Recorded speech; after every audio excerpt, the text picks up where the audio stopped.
Hello, welcome back to my channel, and I thought I'd invite you to spend the morning with me at my little castle in rural Wales. Literally from my waking up routine, cleaning my teeth and getting myself ready for the day. If we haven't met, hello, I'm Mok, and I live in a little castle in rural Wales with my husband and my two dogs.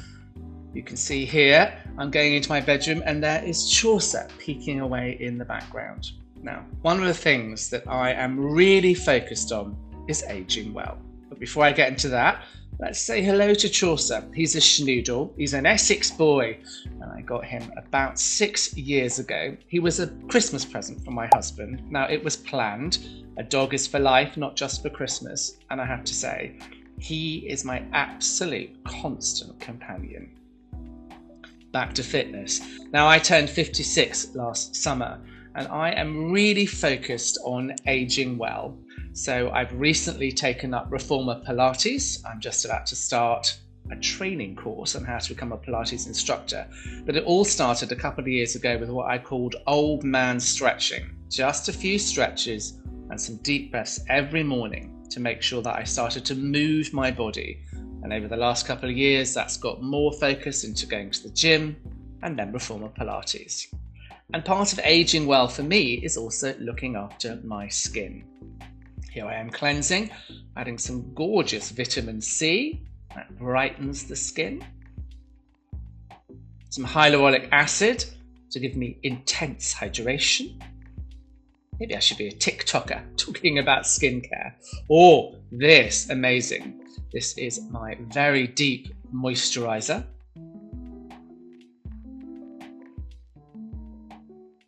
I'm not interested in pretending I'm younger than I am, but I am about aging well, making sure, a little bit too much there, making sure that I look the best I can for 56. It's not having treatments and pretending that I'm something else, but it's making sure that I look the best I can possibly look, whether that's in my hair, my face, or my clothing. Oh, one thing I am doing here is I've been working quite a lot recently on my neck. I've got a bit of a crepe neck and I've also lost quite a lot of weight, so I've been working on that with my Dermalogica. Getting myself ready to work from home for the day. I always make sure I dress up when I work from home, not wearing a tracksuit. I have calls with clients and I want to make sure I feel professional.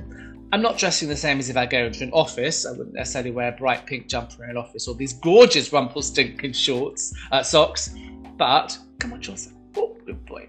But I want to make sure that I have a level of professionalism when I make my calls to my clients.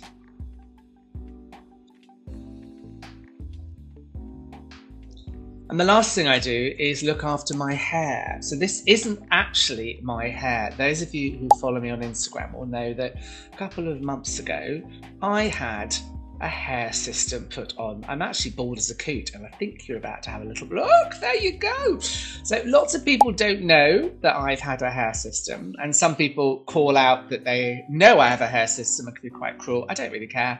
For me, it is about looking the best possible version of who I am. So let's pop down the stairs. Chaucer, I told you, constant companion. And then we'll go and see Percy, who is my husband's Jack Russell and Mastiff cross. I love Percy. He was a rescue. He doesn't really like coming into the bedroom with me when my partner or my husband is away. Here I am making the boys some breakfast. They're very lucky. They tend to have chicken first.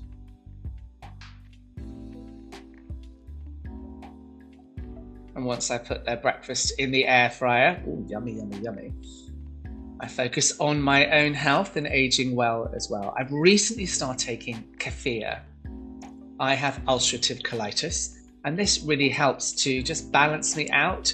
I feel my gut is much more protected. I've been doing it for a couple of months, and let's see, it really seems to help me. Now, once their breakfast is on, and I've had my kefir, it's time for me to put my old trusted waterproofs on and head out for a dog walk. And you'll see the dogs, as soon as they see me putting my hat and my coat on, they get very, very excited with anticipation. Oh, there you go. Spotted a boot going on. Yeah, he knows something's happening.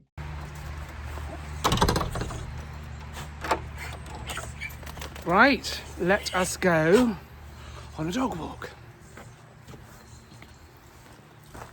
So one of the things that I love about this country, and there are many things that I love about this country, Wales and England and Scotland and Northern Ireland, but one of the things that I love is the right to roam legislation. That means that there are parts of private land that the public are allowed to access and walk on.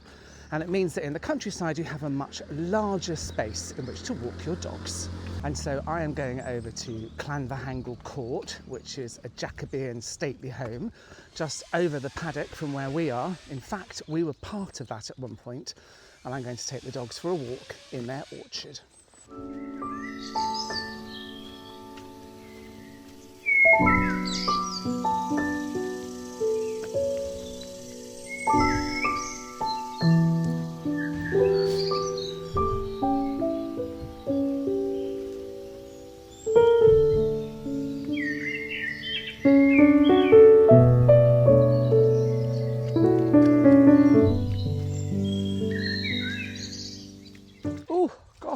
Taking my life in my hands there when I go on a dog walk.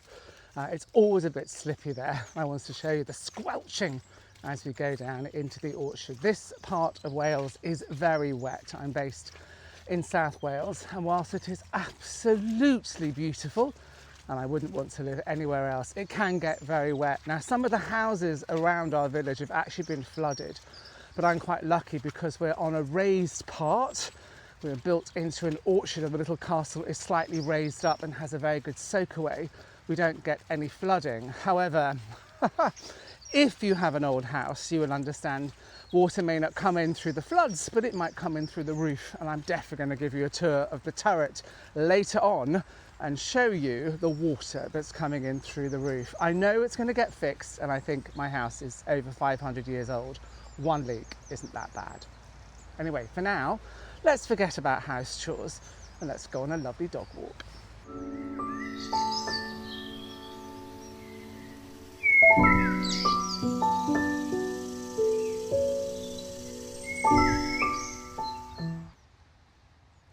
So the first reason is it's not my land, and I want to make sure that I'm respectful of someone else's land. Although I have the right to roam, I want to make sure that I'm treating it well, and you know, it's not always easy to control your dogs, and they might do something that would damage the land.